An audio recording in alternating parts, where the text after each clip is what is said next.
Di sebuah desa terpencil, hiduplah seorang lelaki bernama Marsito.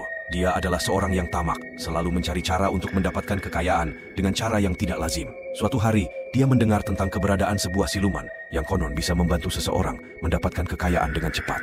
Siluman itu dikenal sebagai babi ngepet. Tak peduli dengan peringatan-peringatan tentang bahayanya, Marsito nekat mencari babi ngepet. Dia memasuki hutan gelap yang dipercaya menjadi tempat tinggal siluman itu. Dengan penuh tekad, Marsito berkeliling di dalam hutan yang sunyi dan menyeramkan. Setelah berhari-hari mencari, Marsito akhirnya menemukan jejak babi ngepet. Dia mengikuti jejak tersebut, melewati pepohonan yang rimbun dan lebat. Akhirnya, dia tiba di sebuah gua yang gelap gulita. Tanpa ragu, Marsito masuk ke dalam gua itu. Di dalamnya, dia menemukan seekor babi hitam besar yang duduk di tengah-tengah gua. Babi itu terlihat begitu menyeramkan, dengan matanya yang berkilat seperti bara api.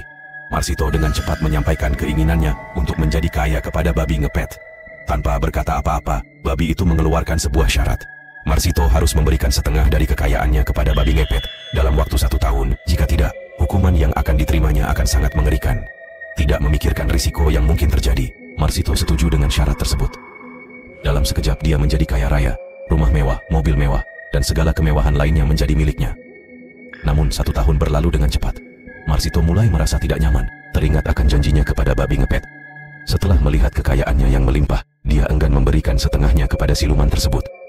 Saat malam menjelang ulang tahun perjanjian mereka, Marsito terbangun oleh suara gemuruh yang mengerikan. Dia melihat bayangan hitam yang menyeramkan bergerak di sekeliling rumahnya. Tanpa disadari, babi ngepet dan sekawanan babi liar sudah berada di sekitar rumahnya.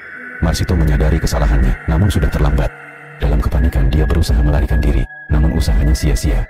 Babi-babi itu menyeretnya ke dalam kegelapan hutan, di mana suara jeritan Marsito menggema hingga tak berujung.